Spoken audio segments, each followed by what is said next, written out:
Hi, listener. Just a factual correction in this episode. I say Tim McGraw, and who I actually mean is Kenny Rogers.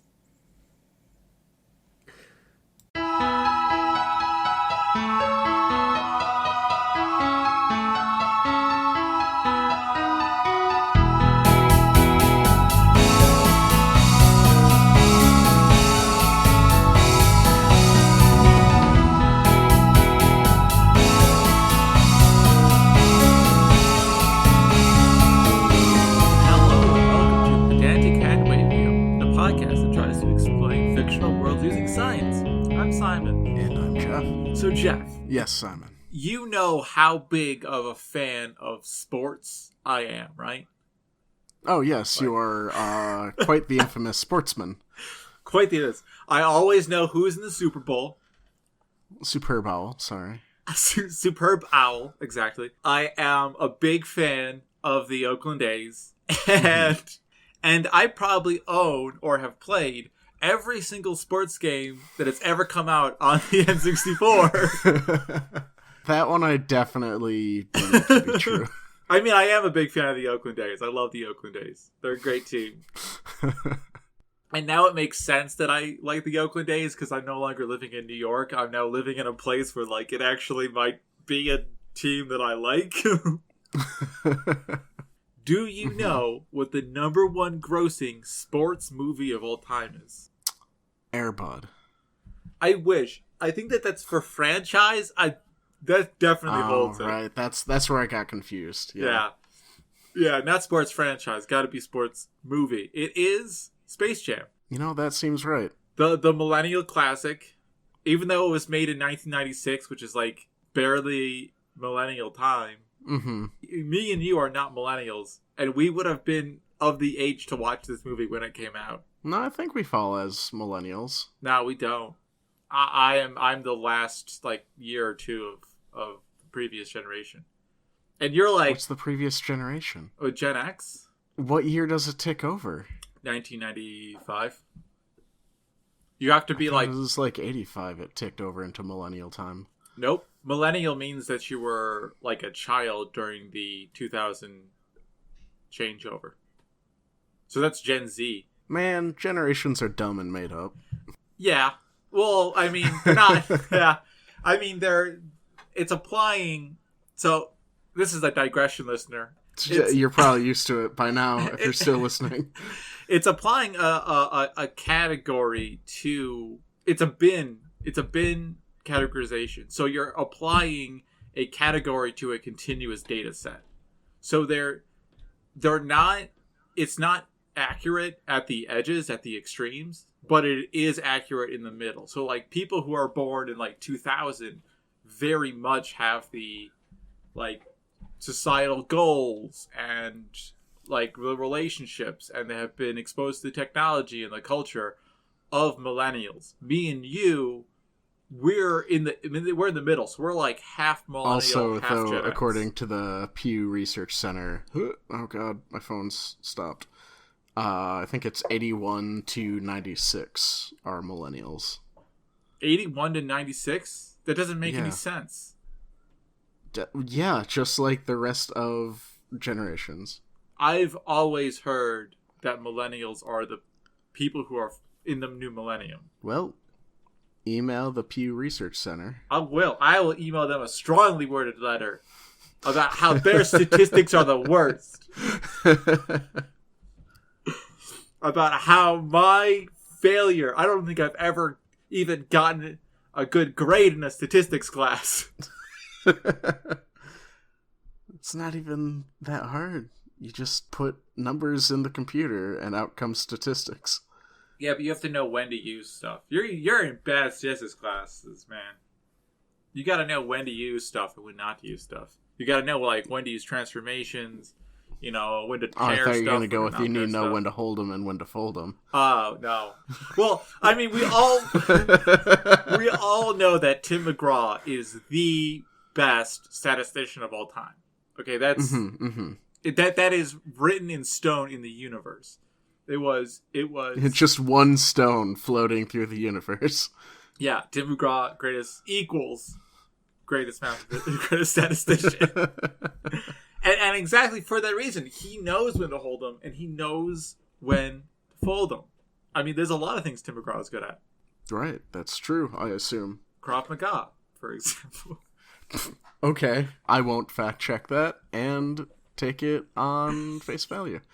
As you should. Anyway, back to this. Space Jam. Millennial classic. People love it. It's like the movie that defined a generation. Website still exists. Yep. Did you know that it has a platinum selling record? All right. I believe it has a platinum selling record purely because the songs from Space Jam have been used in every single school pep rally. Yeah, that's true. Uh-huh. You're right. And that is the sole reason it has reached that level. Mm-hmm. Actually, Jeff should probably give this because he's watched it more recently than I have. Jeff, do you want to? I have watched it 4 hours ago. That's what you did today? Yes, that's what I've done today. Do you want to give us a quick overview of the plot? Quick overview of the plot. There are aliens? Yes. Yeah. Yes. That need new attractions for their theme park Mount Moron or Moron Mountain. Okay. I want to say. So they come to Earth. Sorry, but we are seeing your active ability to remember things in the past 4 hours. Right. Well, they only say the name of the place like 4 or 5 times, and I was sleepy. So they come to Earth, bore into Earth, where Looney Tunes live, which is inside the Earth, apparently. They try to take the Looney Tunes, and they say, no, you can't take us. We have to have a chance to defend ourselves with a basketball game. Because all the aliens were like 3 inches tall. Yeah, it's trial by combat. It's classic. Yeah, basically. So the aliens go and steal the basketball talent from 5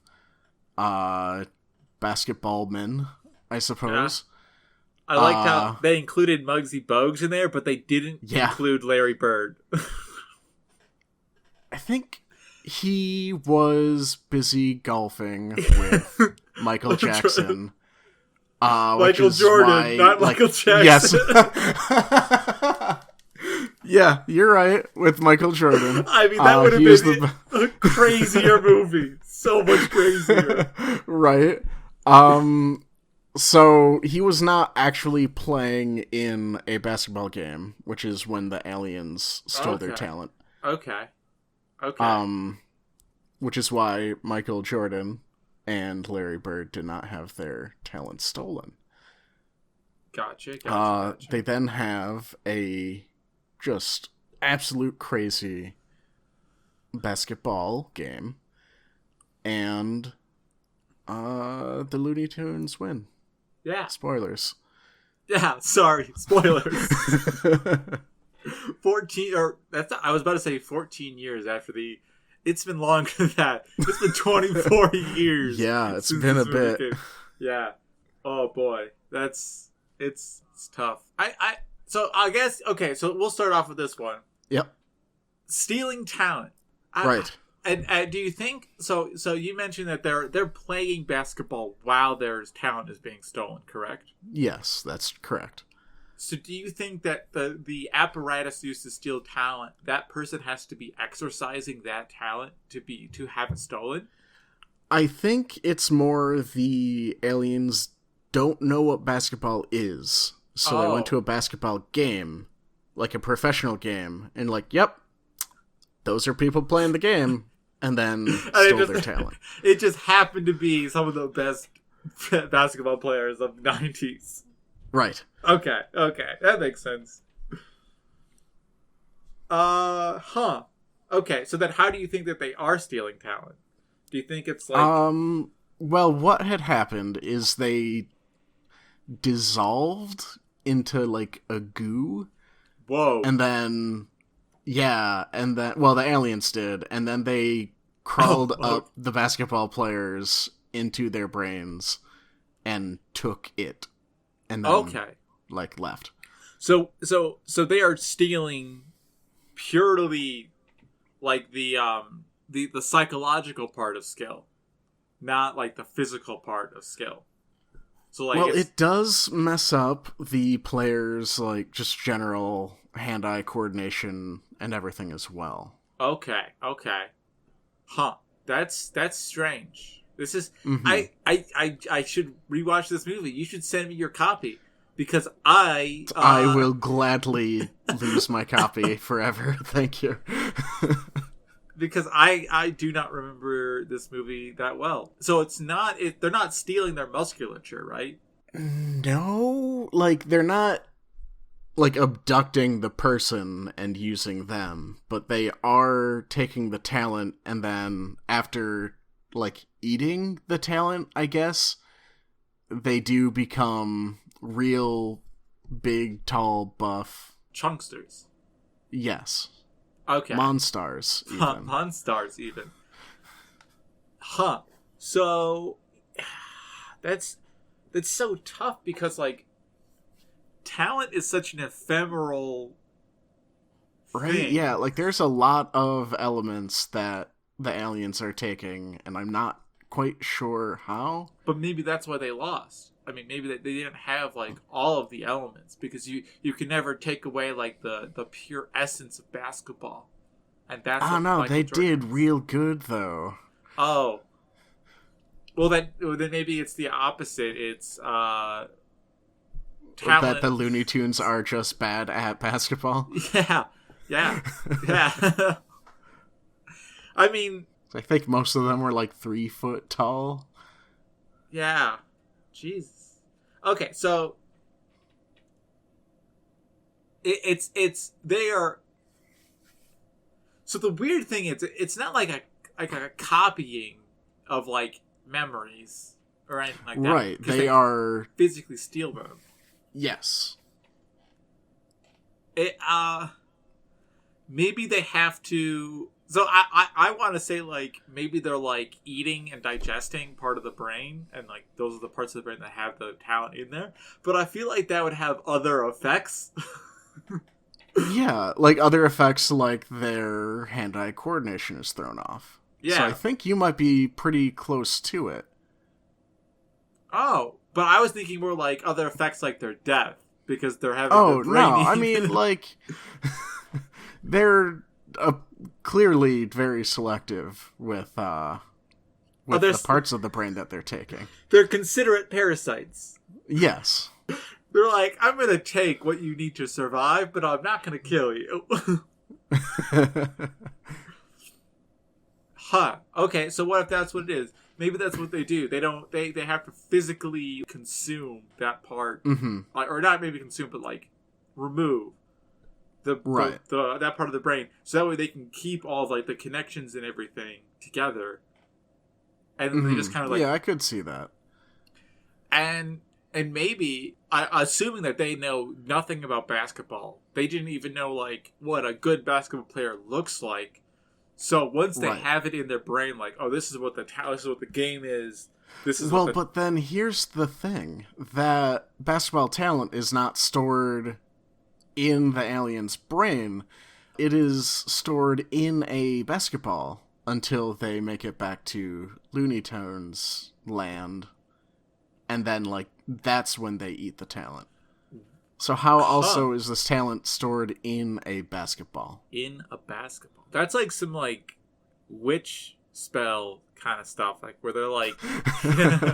like, you need to have something that's, like, significant to the... That's weird. Oh, yeah, to the memory and to the talent. Yeah. That you store it in or something. Yeah. Maybe they hide it as a basketball because they... assume that's the only place they can keep it. Yeah, like they just assume that it's something that is innocuous and that no one's gonna steal from them. Because so I propose this. I propose the Monstars. Sorry, the Nerdlucks at this point in time. I propose. Okay, I didn't actually think that the name of this alien species was ever said.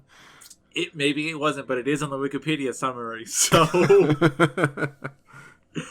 I propose that they have seen American cinema, and they know the problems that come about, like when you try and steal something, and then like say like you have like a briefcase that has like important documents in it, and then you like hit someone in the train station, and you end up swapping briefcases, and like one person now has your secret documents, and you have like a bunch of boring business notes, and it like sets off this whole like cascading event. And then it's a whole different movie from there. Yeah, they knew what movie they were in. They were like, we're in a sports movie. Right. We need something that looks innocuous and that has the possibility of being stolen, but is actually probably won't be. And is a piece of high-tech machinery. I think that's what it is. Okay, are we saying it's a piece of high-tech machinery that they've obfuscated to look like a basketball? Yeah. Okay, I get that. And the machinery is just essentially to keep the neurons alive. Maybe even to, like, blend them together. Like it takes, like, the talent of Gnarls Barkley and the talent of Larry Johnson and Muggsy Bogues, and it says, what are the common things? Like, what are the things that we really need out of this? What are the individual pieces? How do they actually help with the talent? So when they eat it, they're all eating, like, the entirety of talent of all. Yeah, so they all get like the mean of the consumed talent. Yeah. So you don't have like one person who's surprisingly better than the other ones. But then how is that parsed out and returned back to the players at the end of the film? Or is it not parsed out and now they're all just equally as good at basketball? Or were they always just as good as each other at basketball, and so it doesn't matter that they...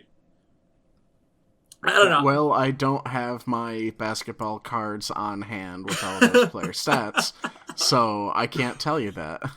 They might be. Who in their right mind collects basketball cards?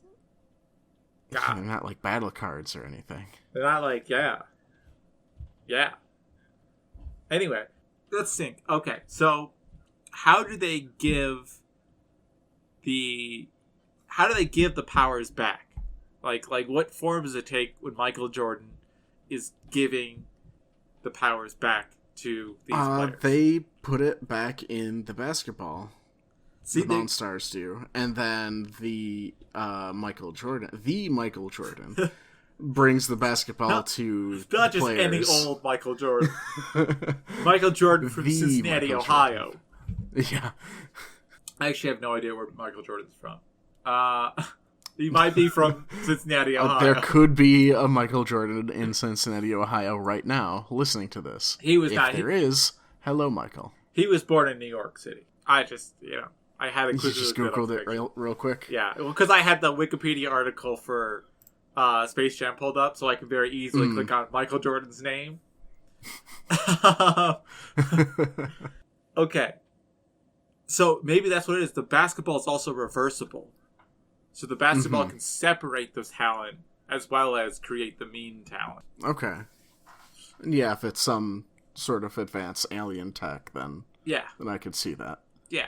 It's like when you put dye in corn syrup and you like turn the corn syrup, like spin the corn syrup, and then you can spin in the other direction and the dye will like fall back into place. That's what it's like. But as like basketball that holds people's ephemeral talent. More or less the same thing. Yeah, right. So I think that's a pretty good idea of what talent is. And I think the basketball also sees what, because we haven't really gotten around to why the Monstars are like big and muscular afterwards. I think the basketball identifies what are the physical characteristics that are most useful for basketball. And it's like physical height, physical size, aggression, a lack of morality, really helpful in basketball. I think that makes sense, right? Yeah, I guess I could see that. Like, yeah, assuming that the basketball is tech that is capable of storing that, then I can see it also being able to like process the information that it's storing. Yeah. And I mean, we haven't even discussed. It might be that the Nerdlucks naturally have the ability to alter their body. So once they understand basketball, then they're like, "Oh, I have to be big and strong." So they're like, "Well, then we can just like do our big strong thing where we just transform." Where they're like oozes. Yeah, and that is just one of the alien abilities that they can do. Exactly. Alien abilities. Okay, so I think the next thing to get around to is you mentioned that the cartoon world is just underground. Yes. Do we think that like, what is the cartoon world and how do you enter it? Well, they have to like pierce a physical barrier that does have the Warner Bros. Logo on it. And the characters do know that they are property and like trademarked for like Warner Brothers Studios. Gotcha. So here we go. We have another. It's a good thing we've released our serial episode so recently. Yep. I thought that first thing when they did that. This does actually exist in the world, and it has. So, do we think the Looney Tune world is a science experiment created by Warner Brothers scientists or the Warner Brothers themselves? Do we think it would have to be, right? Like that's what they have done? Is that as a cost? They knew that they were going to that they were going to be successful. And as a cost-saving measure, instead of continuing to hire voice actors, making all these expensive, animations and cartoons, they just built an entirely new universe with different physics and everything. Yep. That they could use to film and stage all of their cartoons. It's just economics. It's really what it is. Yeah, I mean, they're real long-term thinkers. Yeah, real long-term. The Warner Bros. Yeah, it's how you keep, you invest against the future is what you do. Invest against the future, because the future is always going to be bright. I mean, you can control what the future is. You can't control what the now is. Okay, so very insightful. Thank you. What do you think? What do you think they have done to create this new world? That you can be don't be specific, but be like just general. Very specific. No, I mean it includes a lot because it is not a small place. Yeah, I mean it includes other planets, doesn't it? Like the Martian is from a version of Mars from the right. I mean, world. It very well could be included, or the Martian could just be from Mars, from our Mars. Okay. Who is now kept with the rest of the Looney Tunes. Ooh, I have an idea. I like that idea. Oh, sorry, you can finish. Continue. You have an idea. I was just going to keep talking until it started making sense. Until something kind of happened. So the Martian, maybe that's what it is. The Martian is from our planet. It's and the Warner Brothers found him and they put him in the Warner Brothers world. And when you so you think about, like, if you were to go to a different universe and if you were to consume that universe's food, your atoms would slowly get replaced with the atoms from that other universe. Okay. Because that's how just cellular regeneration. You, digest it and it replaces itself in your body and et cetera, et cetera. Yeah, sure. So maybe the Warner Brothers created this kind of pocket dimension or world that has this physics, and then they just like put a duck, a pig, a rabbit into the world, and it has slowly replaced their atoms. So in this world, it's a universe where like entropy doesn't like thermodynamics doesn't follow the same rule. There's like no entropy. So there's no you don't ever really die. Chemical reactions. You know, there is something in the movie to support that idea. In that, what's his name?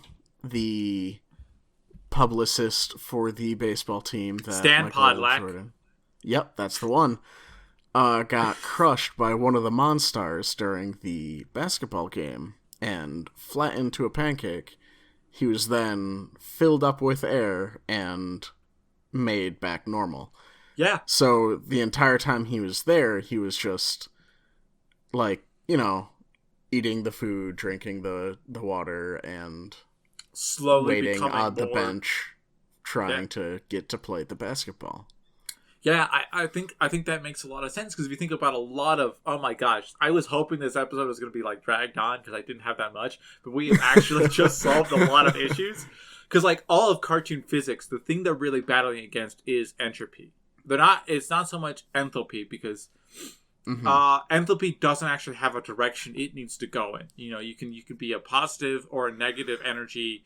So positive, negative. So you can either release energy or store energy. And your the spontaneity of your action, or the ability to do that action, doesn't actually respond to that so much. What it responds to is the second law of thermodynamics, which just says that everything that happens in the world has to increase the entropy of the universe. Okay. So if we created a universe that doesn't have that rule, that just has the first and third laws of thermodynamics and the zero law of thermodynamics, you would create essentially cartoon physics, like atoms that can separate infinitely, but they're still connected together because they still have electrostatic forces, but they're never going to break apart. Like that's cartoon. That's what cartoons are. They're just like yeah. It sounds like you just had an epiphany and solved cartoons and limited a lot of our options for future episodes. Well, I mean, we can do other things with this. I'm saying that this is what the Warner Brothers have done. They created, I'm going to say this, they created a world, a pocket dimension within our own dimension, or a pocket universe within our universe, where the entropy generated by that universe is offset by the entropy generated within our own universe. So, they still follow the second law of thermodynamics, because the entropy of our universe still is increasing, but it's just being it's just being bled into ours from the Looney Tune universe. Does that make sense? Sure. I do, though, now, having had listened to you, feel like I need to make a tinfoil hat. Because, dude, Looney Tunes are real. Continue. Looney Tunes are real. Well, they were in the movie, and they were real, and they came into our 3D world. But I don't think, do they still, so they would still have Looney Tune physics, because they did, yes. They still have matter. Because they didn't, yep. That was made in the Looney Tunes world. So that makes sense. You cracked the Space Jam nut. So, listener, Jeff before this was criticizing me for my use of coffee and beer as a stimulator of productivity and creativity, and I'm telling you, coffee and beer works. It is the and here I am with no coffee and no beer, and all I've done is spouted facts from rote that I have remembered from 4 years ago. 4 hours ago, you mean? Nope, 4 years ago. I have disassociated myself from time. Oh my god! It's happening again, Simon. You're unstuck from time. I think we should try and make at least one Kurt Vonnegut reference every single time. I wouldn't be surprised if I've already snuck a few in accidentally, just because that's how I do. We make them, I don't know if we make them obviously, but as probably one of the fathers of, weird science fiction. Yeah. We make a lot of references, or supposed references to him. I can't even, like, I'm just looking at my list of things and I'm just like, yeah, no, explain. It's real tough. Why did I do this? Why did I crack this nut so soon? You should have just, like, sat on it. I should have. Until the end of the episode. I was just so excited. Well, yeah, because the things that I wanted to mention then are also solved by Looney Tunes physics. There is an issue. Okay. So, without entropy, there is a component where why would things not just break apart? You know what I'm saying? So, like, right. Like, why would... Oh, because obviously the world still has to be kept at equilibrium. I'm getting a lot of this, like, there's a lot of, like, electrostatic forces. I'm trying to think of what is the issue with having no entropy in the cartoon world. And it kind of seems like everything would become spontaneous at that point. Because you're... Yeah. So what is it that restricts the world of the Looney Tunes? That's a crazy question to ask about cartoon physics. But what what restriction What's do they holding have? it back? Yeah. Yeah, I don't know. This might be our most profound episode, which is insane. Right. What I mean, like, I'm trying to come at it from an angle, like, from the cartoon angle. Yeah. But there's not much to work with. I don't think anyone's ever typed this into Google, but what restrains cartoon physics? Because there has to be something to replace. Okay, so literally Google has just given me a bunch of results that all say missing the word restrain.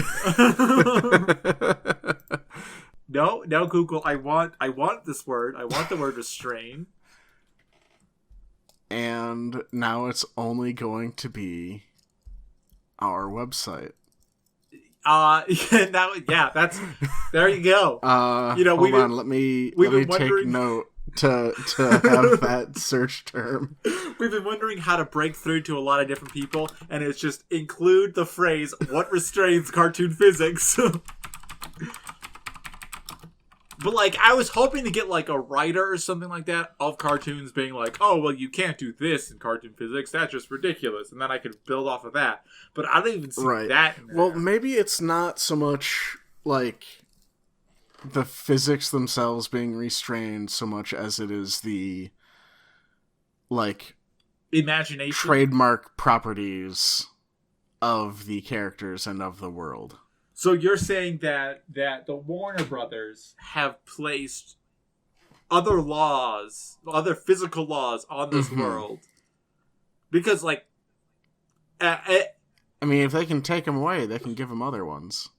I have an idea that's a little crazy, and it's kind of developed... Now we're starting with a little crazy. Okay, please, pray tell, what is a little crazy in your new idea? So let's picture this world, which no one can literally, but like if you can picture a world where entropy doesn't exist. Okay.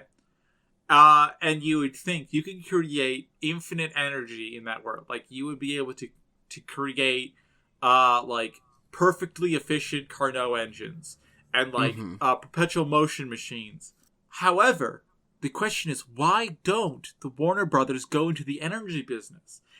Think of the money that they could make if they owned this world. So I have a solution. When they removed entropy, they left a hole in their universe, a hole that they needed to fill. Everything that defies entropy in their world has to have comedic value. So they have added a third thermodynamic value. There's enthalpy, entropy, and comedy. Yep. And that comedy has to outweigh the entropy that is created from it. This is and the perfect thing about that is that now comedy is a law of physics in the toon world. You have to be funny in the toon world, and if you are funny, you could do whatever you want as long as it's funny.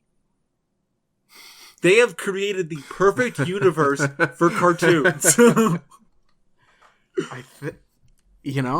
I think that there is not a better explanation for that. This is a Pulitzer Prize winning podcast episode. This is so amazing. I am like seeing dimensions I have never saw before. All thanks to coffee and beer. All thanks to coffee and beer. It's the only solution. We have just cracked cartoon physics. We've done it. Congratulations, Dr. Simon. And the energy source of that comedy. So like one of the ways you can think about entropy in our world is that it's energy that is leaving the universe. It's energy of disorder. It's energy that can never be recovered. That's the thing. That's why they have to broadcast the Warner Brothers Looney Tunes, because the comedy energy that is leaving the has to go out. It has to enter our universe. All right. And that's where they power all of their crazy stunts. Oh my god. The only thing that's not explained about this... I don't know. Is there anything else not explained by that? Yes. Is there? Brendan Fraser. Go on. All right. What was that movie with Brendan Fraser? I don't know who that is. It's the guy from The Mummy. It's not Who Killed Roger Rabbit. It's... And now we get to see Simon Google things for the second time of movies with Brendan Fraser. Another thing, never been searched in the history of Google. Oh no, that's way that's a normal Thursday night Google search for Simon. He's way sexy. I mean, he was way sexy. He's no longer very sexy. I still have no idea who this person is. You gotta look him up. Brendan Fraser, not the Mummy Returns. He's way sexy, huh? Look at him in like his George of the Jungles, The Mummy kind of era when he was in every movie. Oh yeah, he's got that hair. He's got great stuff. Okay, I see. Yeah. Now he's like not Monkey Bone. That's not the one I'm looking for. It's Looney Tunes. He was in the Looney Tunes movie. But the problem with the Looney Tunes movie is that it is almost entirely based in our world. Okay. So the question is how... Oh my god! Did you also solve this one? Yeah, before I did. You even asked it? If they don't have... They can recycle their own energy because they only have enthalpy. So they make they're perfectly efficient perpetual motion machines. Every single one of the Looney Tunes characters is a perpetual motion machine. So once they enter our world, after being completely made of Looney Tune material, they can exist in our world forever without consuming any of our material. So they will never be burdened by the laws of our world. Okay. So the question is, why hasn't the Warner Brothers created an army of perpetual motion machines? I mean, why would they? Well, they could take over the world. Not everyone needs and wants to take over the world, Simon. It's a lot of responsibility. You have to, seed all the infrastructure upkeep and the logistics of the whole operation. Good point. They could just be content with making a pocket dimension where enthalpy doesn't exist. Otherwise, that's true. And there's probably not as great of a transference of the comedy once they enter our world. Which is probably why the Looney Tunes movie wasn't very funny. That could be it. Oh my gosh, this is... This is another can of creativity. If I have... This is all... Yeah, I should keep that little hiss inside of there. As if I need to be more creative, Jeff. I don't know. If you take out my perfect pouring noise of sake, I did take it out. I feel like you have to take out your cracking open another can of creativity. What if I put it back in this one? Just to make just throw it in there randomly. Yeah, just to make it so that, like, this episode is just a little bit longer.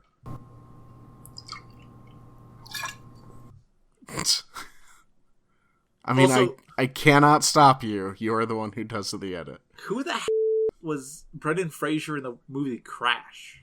Have you ever seen Crash? I also don't know what that movie is. God, Jeff, engage with the culture. I try so hard. No, that's a lie. I don't care about it. Very much a lie. You are an old man. You're older than I am. That's likely, yes. You're an eldritch abomination from That's the one. Yep. So who knows how old you are? You're infinitely old.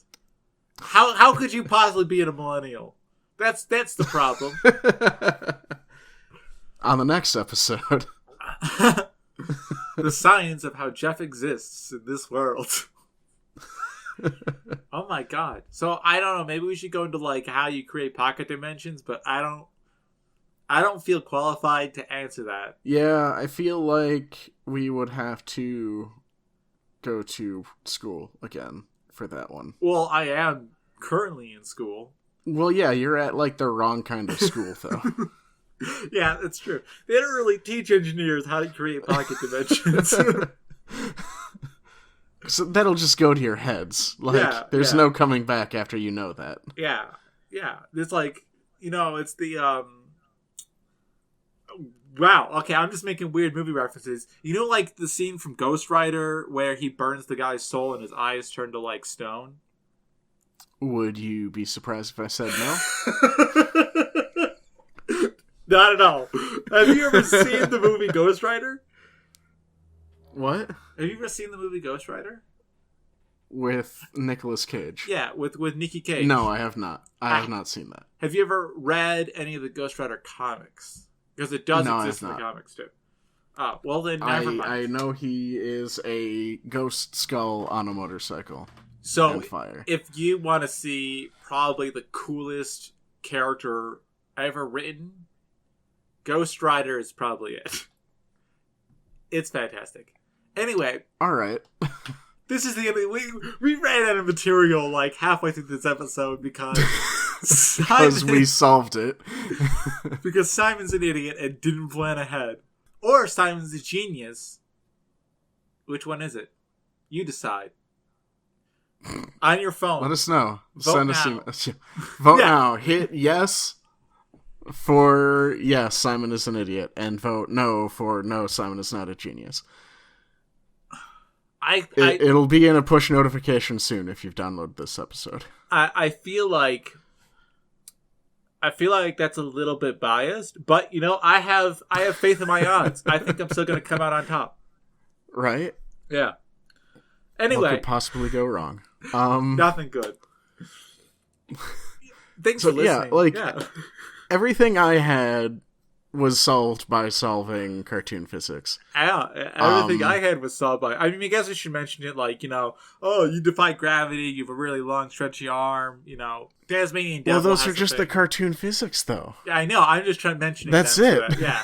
So, like, no one at the time is like, oh, well, you didn't mention the fact that Tweety Bird has the ability to conjure eldritch abominations, and we're like, dude, cartoon physics. Cartoon physics.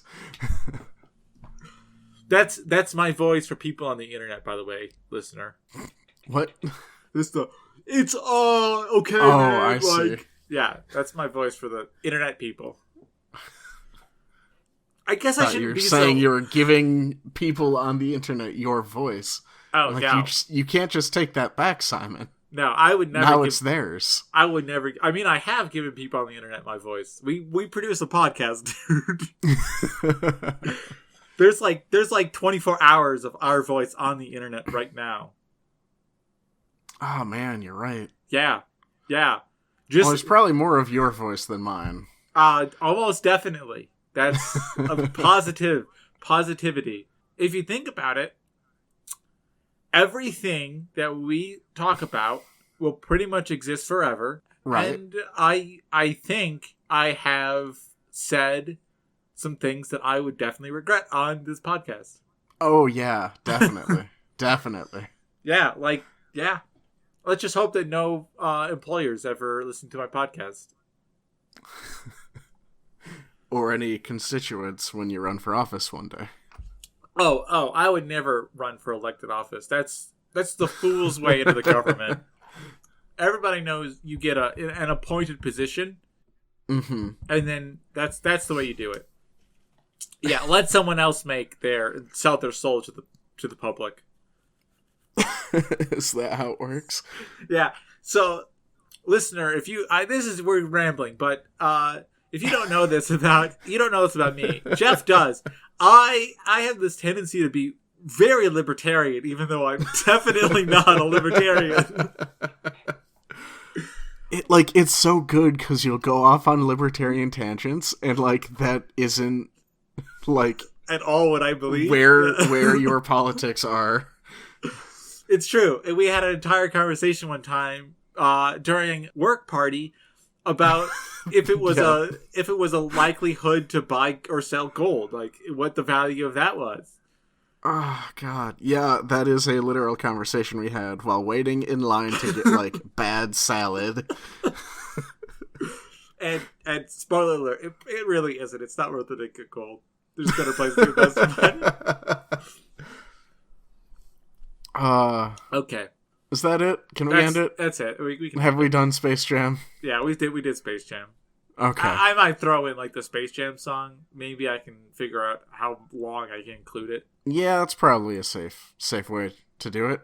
Right. I feel like the internet knows the most about copyright law. Anyway, thanks for listening to us. Sorry, we're just too smart for this episode. Yep. Definitely both of us really nailed this one. Hey, Simon. Or we did such a good job because this is an actuality. Just putting it out there. That's why it all makes so much sense. That's why it all makes so much sense. It's because it's real. Like us and subscribe to us on what is it? iTunes. The Pod iTunes. Yes. The Pod we're iTunes.